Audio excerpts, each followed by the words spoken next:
Le débat africain, Alain Foucault. On la présente comme la monnaie qui va enfin pouvoir intégrer les 80% des ménages africains qui ne peuvent avoir un compte à la banque. Certains la voient comme une opportunité pour en finir avec le diktat des institutions financières, notamment en Afrique où la monnaie est souvent si volatile.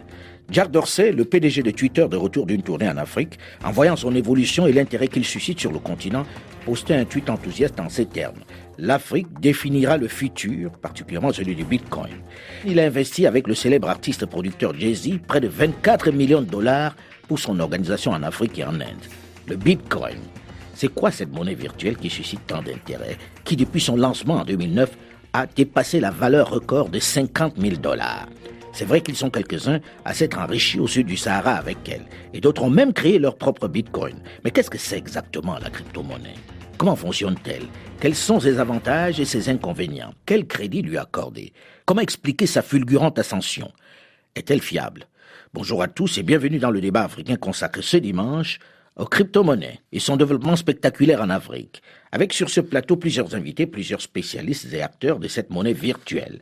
D'abord, M. Émile Parfait Simb, le PDG de Global Investment Trading SA, une entreprise spécialisée dans le trading des crypto-monnaies, c'est-à-dire l'achat et la vente de la crypto-monnaie en temps réel. Son entreprise, qui a été élue meilleure société d'investissement en crypto-monnaie en 2019 et 2020, détient désormais sa propre crypto-monnaie, baptisée Simcoin, qui est rentrée à la bourse le mois dernier sur le marché russe et est en négociation sur le marché anglais. Elle possède également un centre de formation au trading des crypto-monnaies. Bonjour, M. Émile Parfait Simb. Bonjour, M. Alain Foucault. Notre second invité est M. Daniel Ouedraogo, professeur d'économie à l'Université Paris-Dauphine, grand connaisseur de crypto-monnaies. Bonjour, M. Daniel Ouedraogo. Bonjour, M. Alain Foucault. Troisième invité de ce plateau, M. Didier Lukaku, le directeur des affaires juridiques et de la réglementation de la COSUMAF, la Commission de surveillance du marché financier de l'Afrique centrale. Bonjour, M. Didier Lukaku. Bonjour, M. Alain Foucault. Alors, j'ai envie de commencer par le professeur qui est sur ce plateau, M. Ouedraogo. On entend beaucoup parler de crypto-monnaie. Chacun nous explique ce que c'est, le Bitcoin. J'avoue que depuis que je fais cette émission, je n'ai jamais eu autant de mal à comprendre ce que c'est exactement. C'est quoi le crypto-monnaie ? Je ne sais même pas si on dit là ou le, finalement. D'abord, j'aimerais dire que l'idée de la crypto-monnaie est ancienne. Elle remonte à plusieurs décennies. L'idée, en fait, de départ, c'était que les populations se rendaient compte que de la mauvaise gestion de la politique publique, notamment lorsque les banques centrales n'étaient pas indépendantes. Il y avait ce qu'on appelait d'abord les monnaies privées. Vous savez que le déficit budgétaire était souvent financé par la politique monétaire. Donc ça, c'était source d'inflation, voire d'hyperinflation. Donc c'était source d'incertitude et donc ça contribuait à effriter la confiance des populations vis-à-vis des pouvoirs publics. Donc c'est dans cet esprit-là qu'est née, au lendemain de la crise de 2008, une monnaie privée, mais dans l'objectif de pouvoir la diffuser dans le monde entier. Ces créateurs ont utilisé une technologie qui est la cryptographie afin de pouvoir la diffuser dans le monde entier, afin que tout le monde puisse l'utiliser dans la mesure où la crise a touché toutes les économies du monde entier. Voilà un peu la philosophie. Alors, ça veut dire des gens se réveillent un matin en disant on ne fait plus confiance à l'État, on ne fait plus confiance à ces gens-là qui gèrent notre argent, nous allons créer notre propre monnaie. Mais quel crédit accorder à ça ? Comment peuvent-ils fonctionner ? Justement, c'est tout. Le problème, c'est que certes, l'idée de base part de bons sentiments, mais il y a des garde-fous. Notamment, comme la monnaie n'est pas supervisée par une autorité supranationale, comme c'est le cas d'une monnaie traditionnelle qui est gérée par une banque centrale, il y a des dérives qui peuvent apparaître.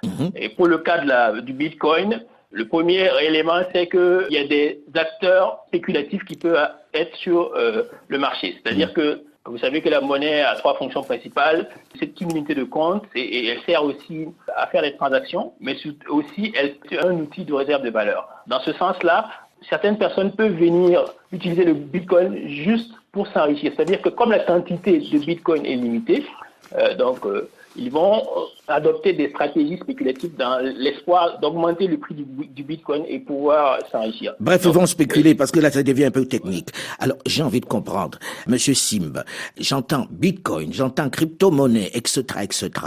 C'est quoi le Bitcoin? C'est quoi la crypto-monnaie? C'est la même chose et comment ça marche? Je vais aller très rapidement et plus explicite. Le Bitcoin ou crypto-monnaie, c'est la même chose. C'est une monnaie qui a été créée en 2009, après la crise des subprimes, la crise de Oui, comme vient de le dire M. Ouedraogo. Voilà. En fait, l'idée principale, comme M. Ouedraogo a dit, c'était de décentraliser le système bancaire. Nous sommes au XXe siècle, je vais aller très vite. C'était pour rendre les transactions financières plus rapides. Voyez-vous, aujourd'hui, si je suis au Cameroun, actuellement là, je suis en Tunisie, pour faire un virement de 1 million au Cameroun, ça risque de me prendre 1 semaine, parfois 2 semaines. Quelquefois même, cela n'est pas possible. Alors, Satoshi Nakamoto, le pseudonyme qui a créé la crypto-monnaie, a décidé de créer un système qui fera en sorte que les transactions deviennent de personne à personne. Donc, l'idée première, c'était de rendre les transactions rapides, parce que moi, quand je veux envoyer 1 million, 10 millions, 100 millions aux États-Unis, je le fais en 1 minute. Et puis, la deuxième solution, c'était d'utiliser une technologie en mettant de côté les intermédiaires. Les parce banques, que, voyez-vous, aujourd'hui, si vous voulez faire un virement d'une banque à une autre, ce virement doit passer par une banque centrale qui va confirmer pour arriver de l'autre côté. Mais comment on peut faire ce genre de transaction s'il n'y a pas une banque entre vous? Monsieur Alain Foucault, voyez-vous, nous sommes au XXe siècle. Autant la communication est devenue très très rapide de nos jours, autant les transactions bancaires, financières devraient aussi être très très rapides. C'était ça même l'origine, ou alors le but de la création de la crypto-monnaie. Aujourd'hui, si vous regardez en Afrique, c'est le même principe que les mobile money ont récupéré. C'est un moyen de paiement. Aujourd'hui, pour envoyer 10 000, 20 000, 50 000, jusqu'à 500 000 à une personne qui est face-to-face, n'est-ce pas, vous faites des transactions sans plus passer par un intermédiaire. Mais l'intermédiaire reste quand même l'opérateur téléphonique dans le cas du mobile money. Oui, je dis ils ont récupéré une partie, sauf que le Bitcoin, lui, il est international. Les mobile money restent national. Donc, aujourd'hui, à l'international, on n'a plus besoin d'intermédiaire lorsqu'on veut faire une transaction en crypto-monnaie. Ça paraît bizarre, mais c'est ça la réalité. C'est très très bizarre. J'ai envie que vous expliquiez aux nuls comme moi pour qu'ils comprennent. Moi, je sais qu'on a de l'argent quelque part et qu'on l'envoie à un autre endroit en passant par une institution qui va faire la compensation sur place. Là, dans la crypto-monnaie, vous dites, il y a personne, j'appelle un copain et je lui dis, je t'envoie de l'argent, mais vous prenez cet argent où et on le place où? Comment se fait la compensation? Le Bitcoin, les crypto-monnaies s'achètent à travers des plateformes. Aujourd'hui, la plus grande plateforme qui vend les Bitcoins et les crypto-monnaies, c'est Binance. Elle est possédée par un Chinois, Jinpeng Zhao. C'est la première plateforme où vous pouvez acheter les Bitcoins, soit avec votre carte de crédit, soit avec votre carte de débit, soit par virement bancaire. Ou alors, vous pouvez acquérir des bitcoins de personne à personne. Vous voulez les bitcoins, vous me voyez, soit vous me donnez du cash, soit vous faites du virement bancaire dans mon compte, et puis je vous vis les bitcoins. Mais c'est en même temps, excusez-moi, hein, c'est en même temps curieux. C'est-à-dire, je veux acheter de l'argent, en gros, quoi. J'utilise l'argent que j'ai dans la poche pour acheter une autre monnaie, en gros. C'est ça? Alors, pourquoi vous achetez dans le bitcoin? Voilà. Chacun achète le bitcoin en fonction de ce qu'il veut faire. Moi, par exemple, je suis trader. J'ai fait mes analyses aujourd'hui et mes analyses m'ont dit que dans 1 semaine, 2 semaines, le bitcoin va atteindre 40 000 $. Alors, je prends du cash, j'achète les bitcoins. En ce moment, j'utilise le bitcoin comme investissement. Ça devient une monnaie refuge, quoi, une valeur refuge, c'est ça? Pour beaucoup de personnes en ce moment, c'est une monnaie refuge. Voilà pourquoi toutes les grandes banques aux États-Unis, en Asie et même en Europe, l'Allemagne qui devient le plus grand hub d'échange des crypto-monnaies en Europe, le Nigeria, en Afrique, des États-Unis, de l'autre côté là, s'implique désormais dans les crypto-monnaies pour le transformer en monnaie refuge. Parce qu'on s'est rendu compte que pendant cette crise de Covid, tous les actifs financiers sont passés au négatif, sauf le Bitcoin. Pendant cette crise, il n'y a que le Bitcoin qui est passé de 5 800 à 42 000. Ça veut dire que pendant que certains pleuraient que leurs actifs ont chuté, nous qui sommes dans le Bitcoin, nous avons fait des chiffres plus que les années passées. Parce que c'est donc, spéculatif. Chacun achète les bitcoins en fonction de ce qu'il veut faire avec. Là, je me tourne vers M. Didier Lukaku, vous qui êtes le directeur des affaires juridiques et de la réglementation de la CONSUMAF, la Commission de surveillance du marché financier de l'Afrique centrale. Ce bitcoin, c'est une menace, c'est sérieux? Écoutez, en tout cas, ça appelle à réflexion dans la mesure où il s'agit de nouveaux actifs qui sont totalement inconnus dans notre zone.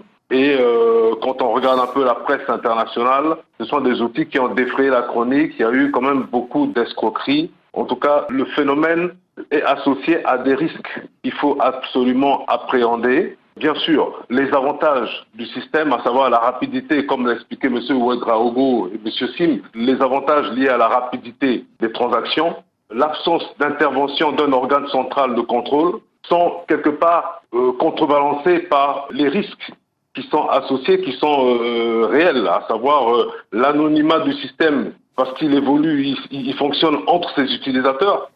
Cet anonymat est en même temps un facteur de de danger, en ce sens que ça peut, c'est ce qui a été vérifié, ça peut occulter des risques de blanchiment, des risques d'escroquerie.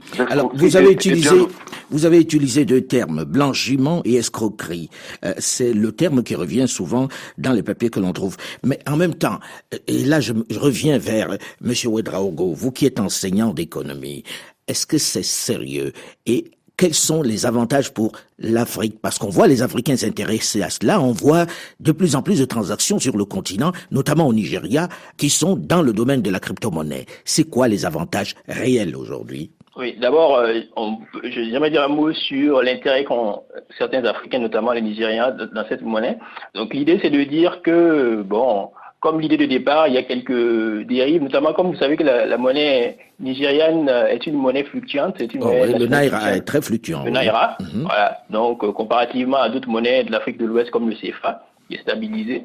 Donc ça peut être une raison qui contribue à expliquer pourquoi les Nigériens s'intéressent à cette monnaie-là, parce que ce sont des gens qui s'intéressent de façon générale aux fluctuations des monnaies, notamment de leur monnaie nationale. Voilà. Maintenant, en termes d'avantages, j'aimerais faire une distinction. Il faut faire une distinction entre la technologie utilisée pour diffuser le Bitcoin et le Bitcoin lui-même. Donc la technologie, donc la blockchain, voilà, donc qui est utilisée pour diffuser une monnaie virtuelle. C'est une technologie qui peut être utile. Donc, dans la mesure où cette technologie permet de faire des virements de gros montants à des temps records, comme on l'a souligné. Mais dans le même temps, il faut avoir à l'esprit quelques statistiques, si vous me permettez de rappeler. Lorsque l'on considère l'univers des monnaies, vous avez 89,5% des monnaies qui sont immatérielles.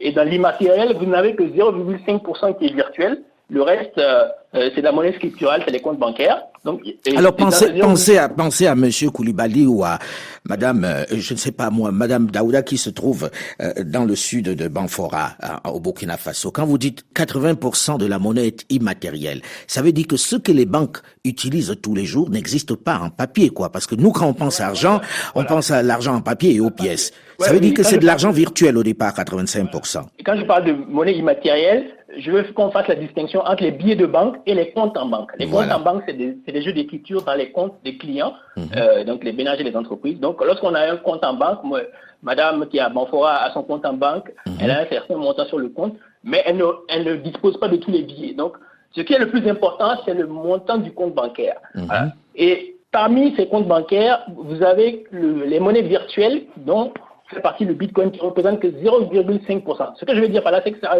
représente une infime partie de l'univers monétaire en général. Mais lorsqu'on fait la distinction avec la technologie utilisée pour diffuser cette monnaie virtuelle, qui est la blockchain pour le cas du Bitcoin, donc cette technologie peut offrir des avantages importants pour le continent. Voilà, donc on a parlé de la possibilité de faire des virements importants à des temps, donc de réduire les coûts des virements à des temps rapides, ça peut être utile. Donc c'est la raison pour laquelle il y a un plaidoyer pour demander aux banques centrales et aux banques commerciales de s'intéresser à la question plutôt. Donc, et ça va permettre, par exemple, à des banques commerciales de pouvoir utiliser la technologie blockchain, non pas pour diffuser forcément du Bitcoin, qui est une monnaie très volatile. Donc l'inconvénient, c'est ça, c'est que du jour au lendemain, vous pouvez tout perdre. Voilà. C'est important, et on va en parler dans un instant, c'est que vous pouvez avoir beaucoup de Bitcoin, être très riche le matin et le soir, ne plus rien avoir du tout. Ne plus rien avoir du tout. Donc ça c'est le danger. C'est très spéculatif. C'est très spéculatif, voilà. Donc ça, c'est lié au comportement spéculatif qu'il y a en particulier sur cette crypto-monnaie-là. Mais derrière la crypto-monnaie, la technologie qui est utilisée, elle peut être utile dans un système centralisé et encadré. Voilà. Alors là, tout à l'heure, je parlais de Madame Koulibaly qui est à Banfora, par exemple. En quoi ça la concerne? Pourquoi Madame Koulibaly achèterait du Bitcoin, par exemple? Madame Koulibaly peut avoir intérêt à acheter du Bitcoin, d'abord parce qu'elle se retrouve dans un coin reculé de Banfora et qu'elle n'a pas accès aux infrastructures bancaires traditionnelles. Voilà, elle n'a pas de compte à la banque, oui. Elle n'a pas de compte à la banque, voilà. Et comme elle fait du commerce et son commerce commence à bien marcher, elle commence à avoir beaucoup d'argent, ça devient dangereux pour elle de stocker son argent à la maison en billets. Voilà, donc le fait de pouvoir disposer d'une monnaie, enfin d'un stockage virtuel, ça peut être dans un premier temps le développement. C'est la raison qui peut expliquer déjà dans un premier le développement du mobile money, qui est différent du Bitcoin. Là, c'est toujours de la monnaie traditionnelle qu'on utilise pour véhiculer dans un...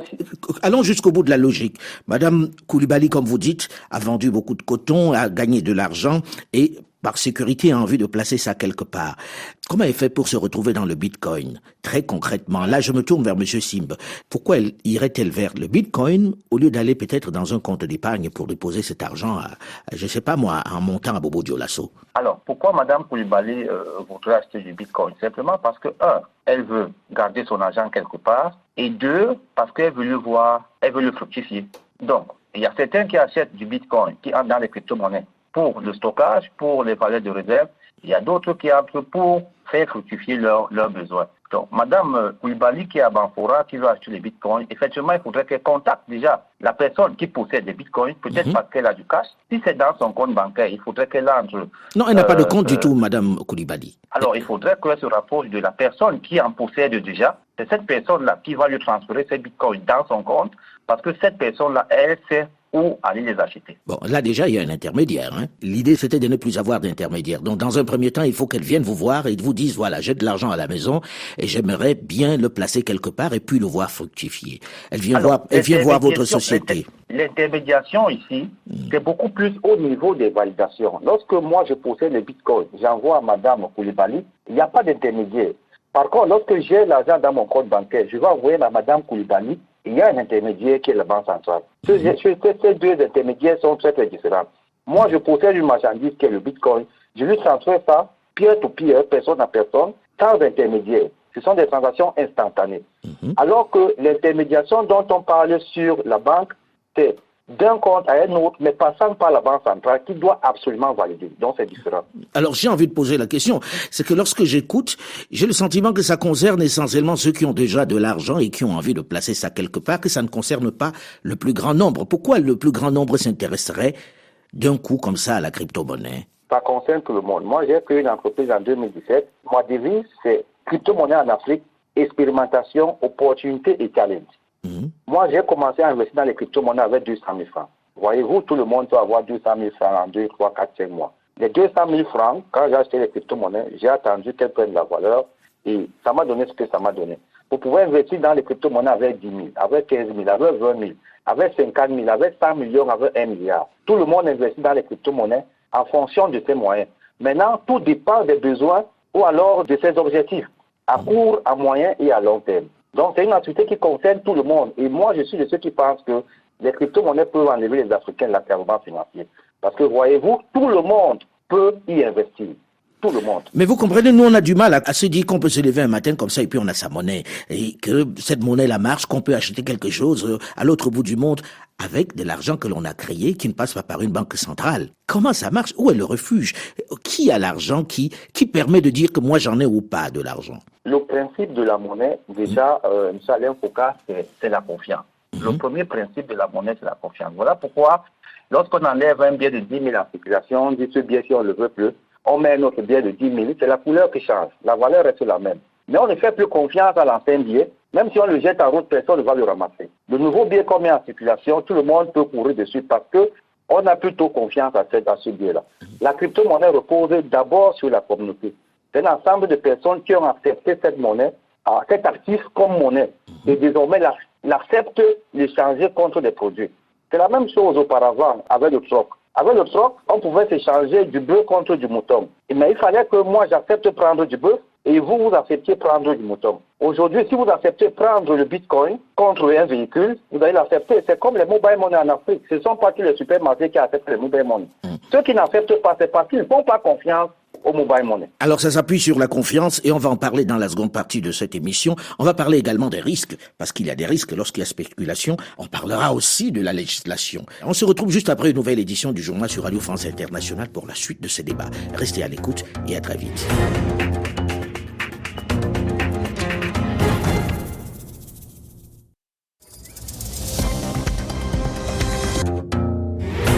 Le débat africain,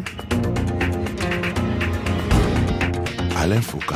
Le Bitcoin, qu'est-ce que c'est cette monnaie qui n'en finit pas de monter, qui d'un coup suscite tant d'intérêt en Afrique? Pourquoi cette passion, cet engouement pour elle? Il aura suffi que Elon Musk, le patron de la marque Tesla, y investisse $1,5 milliard pour que le coût, qui était déjà très haut, très ascendant, s'envole à nouveau. Plus de $50 000. La valeur d'un Bitcoin au moment où nous enregistrons cette émission. Au-delà d'Amazon, qui veut lancer sa propre crypto-monnaie, comment expliquer l'engouement qu'il suscite en Afrique? Que peut-elle apporter au continent noir? Quels sont les acteurs africains de cette nouvelle technologie financière?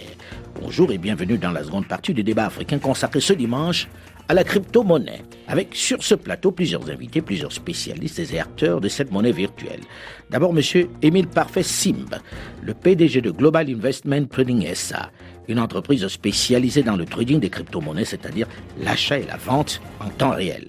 Sa société, qui a été élue meilleure entreprise d'investissement en crypto-monnaie en 2019 et 2020, détient désormais sa propre crypto-monnaie baptisée Simcoin, qui est rentrée à la bourse le mois dernier sur le marché russe et est en négociation sur le marché anglais. Elle possède également un centre de formation au trading des crypto-monnaies. Notre second invité est M. Daniel Ouédraogo, professeur d'économie à l'Université Paris-Dauphine, grand connaisseur de crypto-monnaies. Notre troisième invité est M. Didier Lukaku, le directeur des affaires juridiques et de la réglementation de la COSUMAF, la Commission de surveillance du marché financier de l'Afrique centrale. Voilà pour notre plateau. Alors, dans cette seconde partie, j'ai envie que l'on explique clairement à Monsieur Tout-le-Monde quel est l'intérêt pour lui de la crypto-monnaie. Là, je me tourne à nouveau vers M. Simb pour dire, vous êtes en train de faire fortune dans la crypto-monnaie. Vous avez créé votre monnaie à vous, la Simcoin. Aujourd'hui, vous êtes à Douala. Qu'est-ce qui fait qu'un commerçant, un jeune qui a gagné un peu d'argent ou qui a gagné juste un tout petit peu d'argent, vienne vers vous? Il faut comprendre que chaque génération dans la vie a ses outils. J'en discutais aujourd'hui avec un camarade où je lui disais qu'il y a eu à un moment donné la ruée vers l'or. Ensuite, on a eu la ruée vers le pétrole. On a eu la ruée vers le diamant. Aujourd'hui, c'est la ruée vers les crypto-monnaies. Vous n'allez qu'à le constater sur Internet, partout dans les réseaux sociaux, dans tous les pays même au monde.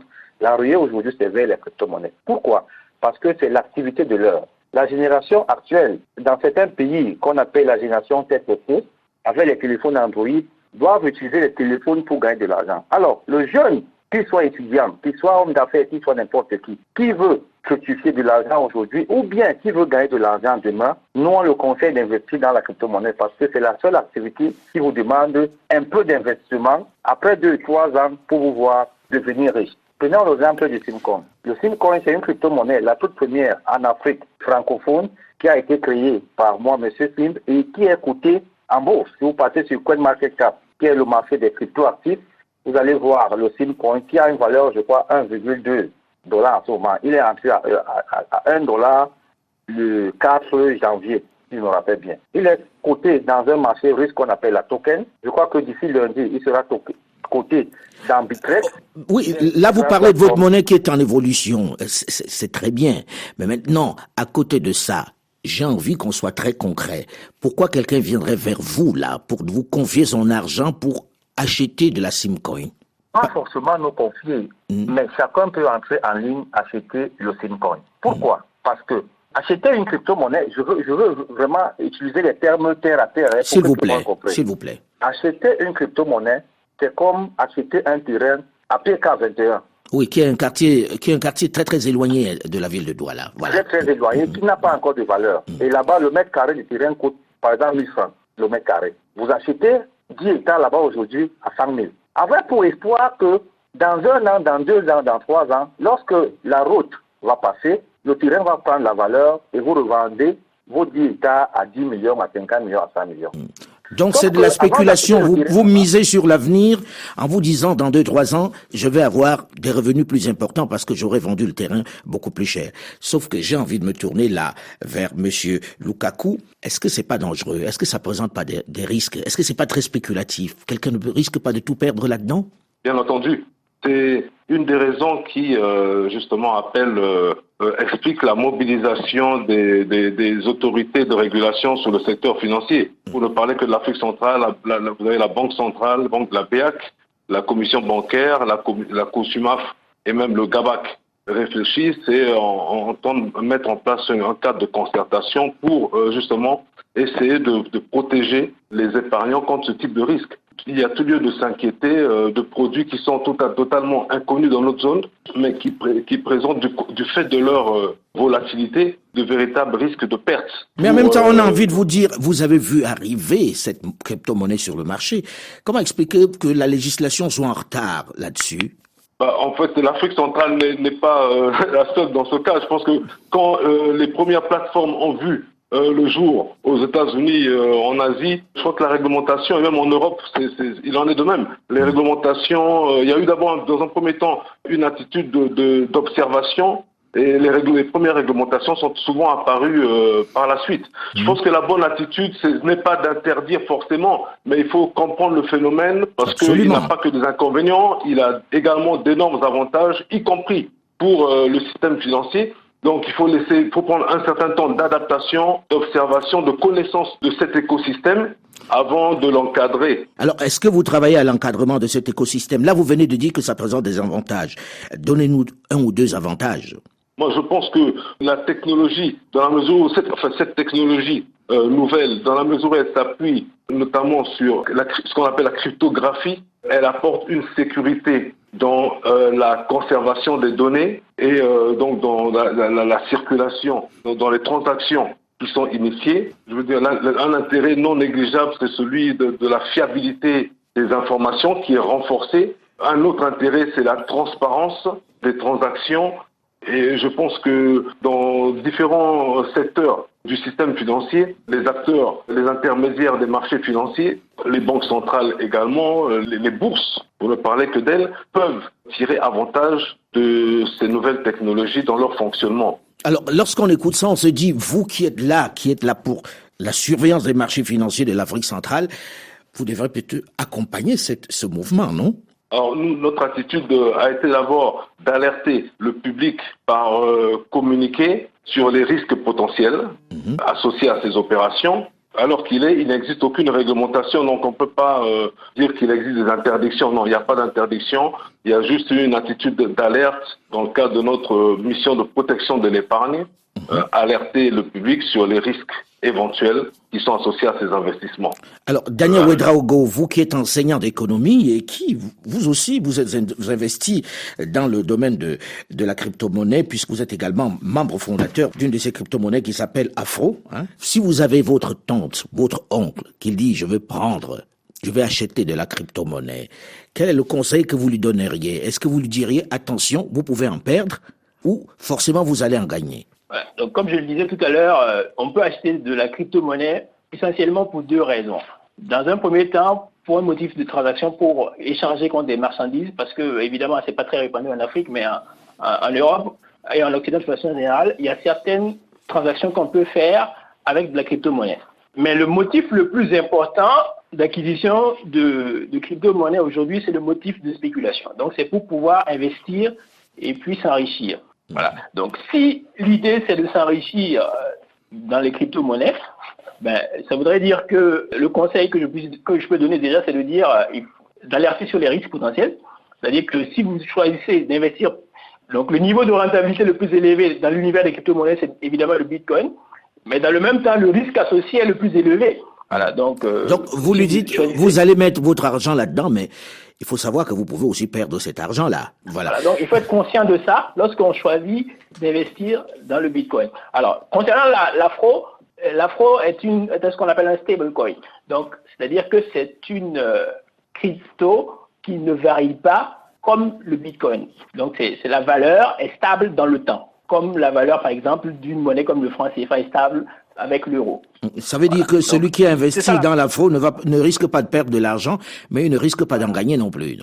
C'est ça? Voilà, justement. Donc, la création de la fondation Afro, on vise à créer une crypto, pas dans l'objectif d'encourager la spéculation, mais plus pour bénéficier des avantages de la cryptographie dans le continent. Parce que nous pensons que, par exemple, les coûts des transactions, les transferts d'argent de la diaspora sont très, très importants, alors que le volume de transactions de la diaspora est très, très élevé si on le compare, par exemple, à l'aide publique au développement. Il est deux fois supérieur à l'aide publique au développement. 2 fois, oui. Donc, c'est quelque chose qui peut permettre de réduire drastiquement les coûts de transactions et donc d'encourager la diaspora à utiliser une crypto stable pour transférer des fonds et qui peuvent être orientés et contribuer au développement du continent. C'est ça l'objectif de la Fondation. Je vais résumer un peu en français facile, et vous me direz si je me trompe.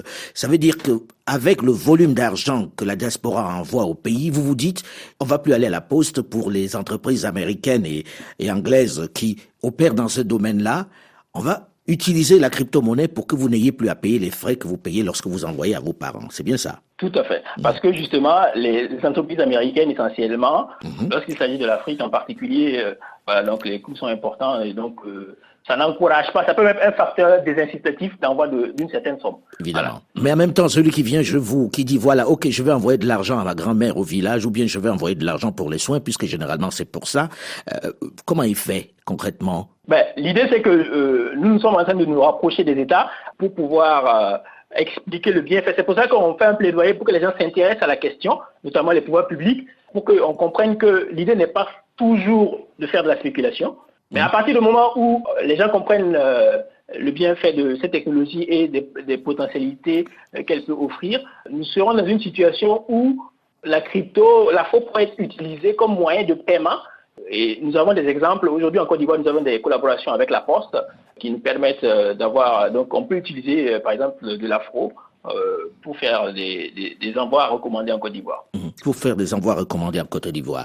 Là, je me retourne vers M. Simb. Dans votre cas, tout à l'heure, vous disiez, on ne peut pas tout perdre. Chez vous, on gagne de l'argent, mais généralement, quand on entend des gens dire, vous gagnez 10, 40, 50% de ce que vous avez misé, on se dit, ça doit être des faits, man. Il doit y avoir une part d'escroquerie quelque part. Est-ce que quelqu'un qui met de l'argent chez vous a une garantie qu'il ne va pas perdre au moins sa mise? Alors, M. Alain Foucault, il faut comprendre que la crypto-monnaie, c'est un métier. Le trading des crypto-monnaies, c'est un métier. C'est pas un jeu comme beaucoup le pensent. Parce que beaucoup y vont juste pour jouer, pour s'amuser. Mais non, le trading des crypto-monnaies que nous pratiquons, c'est tout un métier. D'ailleurs, nous avons un centre de formation à Douala qui forme uniquement sur le trading des crypto-monnaies. À ce jour, nous avons formé plus de 1000 jeunes. Étant conscient du fait que lorsque vous y allez sans maîtrise, sans connaissance, vous pouvez perdre. Nous, à notre niveau, à Global Investment Study, nous avons créé une plateforme qui s'appelle YEFLIMAL. Vous partez sur Internet, vous tapez www.yeflimal.net, vous allez voir notre plateforme. Elle vous permet d'acheter votre pack de crypto-monnaies et notre trader trade pour vous. Et à la fin d'année, vous avez votre taux d'intérêt qui varie entre 2 et 37%. Ça fait 4 ans déjà que cette entreprise existe. Ça fait 4 ans que cette entreprise a rendu plus de 5000 personnes déjà millionnaires dans 95 pays au monde. Et donc aujourd'hui, nous conseillons aux Africains, s'ils veulent gagner de l'argent, s'ils veulent placer leur argent, s'ils veulent investir, c'est dans la crypto-monnaie. Monsieur Simb, je vous interromps pas, mais lorsqu'on entend ça, on a connu Madoff, on a connu Madoff qui faisait gagner de l'argent à beaucoup d'Américains et qui leur promettait le rêve. On sait beaucoup de gens qui se sont retrouvés sur la paille, donc on a envie de dire, quelle est la garantie que l'on a? Parce que spéculation veut aussi dire risque. Quelle est la garantie que l'on a? Quelqu'un qui n'a déjà pas beaucoup d'argent, qui dit, je vais voir Monsieur Simb, je vais lui placer mes 10 000, mes 20 000, mes 50 000 francs CFA, en sachant que je ne vais pas les perdre. Alors, je poserai également la question de savoir quelle était la matière première de Madoff. Il n'avait aucune matière première. Nous, notre matière première, c'est les crypto-monnaies. Monsieur Alain Foucault, le bitcoin valait 5800 $. Un bitcoin valait 5800 $ le 25 mars 2020.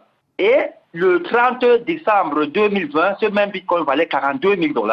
Non, mais on a bien compris que ça monte vite. On a bien compris que ça monte vite. Mais permettez que celui qui écoute à quelle vitesse ça monte se dit, c'est où le risque? Qu'est-ce que ça cache? Et pourquoi tout le monde ne se jette pas dessus si tout est parfait? Tout le monde n'y va pas parce que tout le monde n'a pas l'information. Voilà pourquoi chez nous, nous avons dit l'information, c'est le pouvoir. Tous ceux qui sont allés dans les crypto-monnaies les 3-4 dernières années sont devenus multimillionnaires. Alors, c'est quoi la garantie? La garantie, c'est votre compte qui est dans votre téléphone. Souvenez-vous que vous avez un téléphone Android qu'on appelle un smartphone. Lorsque vous avez un pack de crypto-monnaies, c'est dans votre téléphone. Lorsque vous achetez les crypto-monnaies, c'est dans votre téléphone. Donc si vous égarez... Oui, mais ceux qui spéculent ne sont pas dans mon téléphone. Il y a beaucoup de gens qui spéculent sur le marché, ils ne sont pas dans mon téléphone. Parce qu'il s'agit de spéculation quand même. Et là, je pose la question à M. Lukaku. Oui, il faut bien le savoir. Au cœur de cet écosystème, il y a la spéculation. Ça intéresse tout le monde parce que, et notamment en Afrique centrale, parce que de plus en plus de gens s'adressent aux plateformes en ayant en tête l'opportunité de se créer des revenus dans l'optique de faire du chiffre, de faire des bénéfices. Ce qui est normal, tout le monde a envie de gagner de l'argent. Mais maintenant, il faut qu'on ait mesuré le risque. Alors, Monsieur Ouédraogo, y a-t-il un risque? Peut-être qu'il faut l'expliquer à celui qui met son argent dedans. Pour l'instant, on en gagne pas mal, visiblement. Mais est-ce qu'il y a un risque qu'il se lève un matin et qu'on lui dise qu'il lui reste plus rien? Oui, tout à fait. Donc, comme on l'a dit tout à l'heure, en fait, la valeur du Bitcoin n'est pas adossée à un actif réel. C'est pas adossé, par exemple, à l'or, par exemple, comme c'était dans le temps, ou au dollar. Donc, la fluctuation, donc la valeur dépendra du nombre de personnes qui veulent acheter du Bitcoin et de ceux qui veulent en vendre. Donc, c'est ce qu'on appelle le marché de l'offre et de la demande. Donc, l'idée de la spéculation, c'est d'acheter le Bitcoin lorsqu'il va baisser le plus possible et de le revendre lorsqu'il le prix va augmenter le plus possible. Donc, c'est ça l'idée, c'est simple. Mais pour répondre à la question, de façon plus claire, aujourd'hui, il y a des produits d'assurance contre les crypto-monnaies de façon générale. C'est-à-dire que, dans le même temps, on peut acheter une crypto-monnaie, mais aussi, on peut acheter un produit, une option, pour se protéger, une assurance pour se protéger contre la baisse de valeur du Bitcoin, par exemple. D'accord. Voilà. Donc, il existe des produits pour se protéger contre cela, Monsieur Simb. Oui, bien entendu, Monsieur Alain Foucault. Comme je vous ai dit, il faut y aller lorsqu'on maîtrise. Lorsque vous ne maîtrisez pas, rapprochez-vous de ceux qui maîtrisent, des entreprises qui maîtrisent pour vous orienter. C'est pas du hasard, c'est pas du jeu, c'est pas un marché où on entre comme ça tout au hasard, non. Et puis le risque, Monsieur Alain Foucault, le risque existe partout. Rappelez-vous que pendant cette crise de Covid, le prix du pétrole est passé au négatif. Rappelez-vous que l'or a chuté. Rappelez-vous que même le marché de l'immobilier a chuté. Finalement, le risque n'existe pas. Un homme d'affaires, quelqu'un qui veut gagner de l'argent, réfléchit une seule fois. Lorsque je mets mon argent ici, qu'est-ce que je gagne en 1 an, en 2 ans, en 3 ans à terme? Le risque, c'est dans tout secteur d'activité. Maintenant, je comprends que les crypto-monnaies ne sont pas encadrées, ne sont pas réglementées. C'est ça qui fait peur en Afrique francophone. Monsieur Didier Lukaku, lorsqu'on écoute ça, on se dit c'est très bien, peut-être les gens gagnent de l'argent, mais il va falloir absolument, à un moment donné, qu'il y ait une réglementation. Vous qui êtes de la COSUMAF, la Commission de surveillance du marché financier de l'Afrique centrale, qu'en pensez-vous qu'il puisse y avoir une législation qui encadre tout ceci? En tout cas, en ce qui nous concerne, des réflexions sont en cours et on aura en 2021 de premiers outils, de premières dispositions pour encadrer ce type d'opération. Mais un des objectifs qui est recherché pour justement répondre à cette question des risques, ce sera de s'assurer, puisqu'on nous a dit qu'il s'agit de métier et non pas d'un jeu, eh bien c'est justement parce qu'il s'agit d'un métier. Donc on va considérer qu'on a affaire à des professionnels qui proposent des investissements. Ils vont être certainement placés au même niveau que d'autres acteurs sur le secteur financier qui proposent des investissements sur d'autres actifs, avec notamment un ensemble d'obligations en matière de respect du droit de la consommation, respect du droit de l'information qui concerne les tout professionnels. Alors vous êtes en Afrique centrale et Monsieur Simb également est en Afrique centrale. Vous êtes au Gabon et lui au Cameroun. Est-ce que vous avez un lien? Est-ce que vous ne devriez pas vous rapprocher pour que ce soit réglementé à partir des choses qui existent? Tout à fait. Je pense que c'est l'intérêt du régulateur de discuter, d'établir une concertation avec les acteurs de cet écosystème pour ensemble comprendre ces phénomènes, être à l'écoute des préoccupations de ces acteurs pour qu'on résulte une réglementation. En tout cas, on compte sur vous pour le faire parce que nous arrivons malheureusement au terme de cette émission. On compte sur vous pour que ce soit réglementé et que les gens y voient clair si c'est une bonne affaire, que tout le monde puisse en profiter. Mais s'il y a des risques, que les gens le sachent à l'avance. Merci en tout cas d'avoir accepté de venir en discuter. C'est un sujet qui est vaste. On n'a même pas évoqué les différents bitcoins qu'il y a sur le marché, les différentes monnaies qui circulent. Et on en parlera peut-être dans une autre émission ou bien dans un autre cadre plus spécialisé. Merci à vous, monsieur, d'avoir accepté de venir en débattre. Le débat africain s'est terminé pour aujourd'hui. Delphine Michaud, Olivier Raoul et Alain Foucault, nous vous donnons quant à nous rendez-vous la semaine prochaine, même heure, même fréquence, pour un autre débat africain. Dans un instant, une nouvelle édition du journal sur Radio France Internationale. Restez à l'écoute et à très vite.